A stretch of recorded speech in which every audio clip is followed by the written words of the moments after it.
We went through a derivation where we found this very important formula for pressure in a fluid, and the way we typically use it is we place point 1 at the top of the lake or whatever fluid you're dealing with, and then we find the pressure at some depth h by plugging into our formula.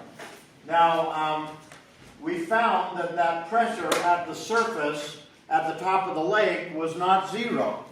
That at the top of the lake we were at the bottom of this vast sea of air 30 kilometers deep, and that gave us this atmospheric pressure 101,325 Pascal. Now this atmospheric pressure explains why I can pick up this chair with this piece of rubber. Okay, if I put this rubber down on the chair, the seal that's formed between the rubber and the chair doesn't allow any air to get in there.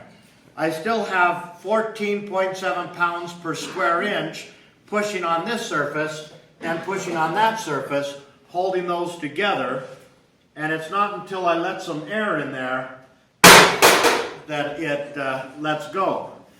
Now this explains why when you get stuck in mud, you're walking along and you get stuck in mud, and it's just hard to pull your foot free.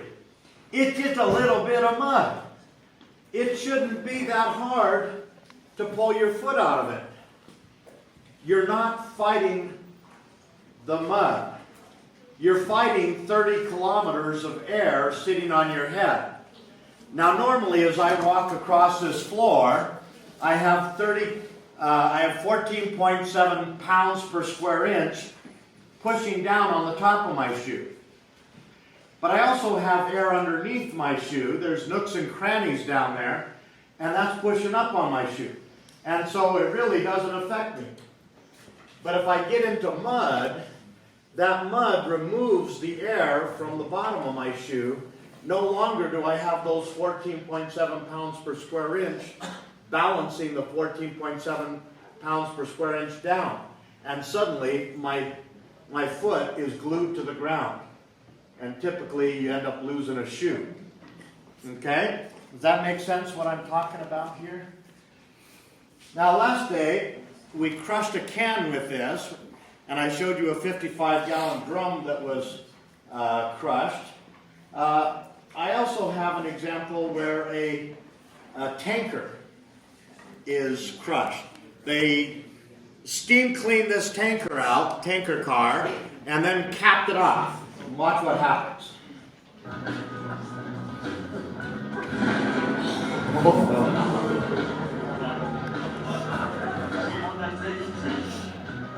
Those crazy Germans.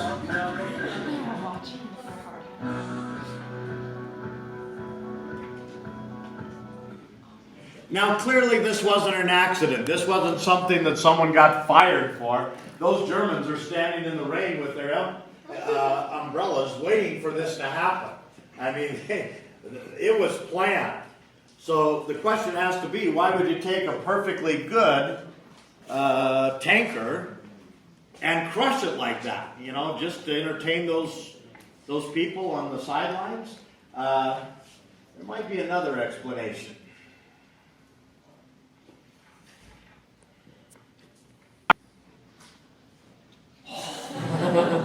Make a movie. Yeah, that's how it really happened. Yeah. Hollywood.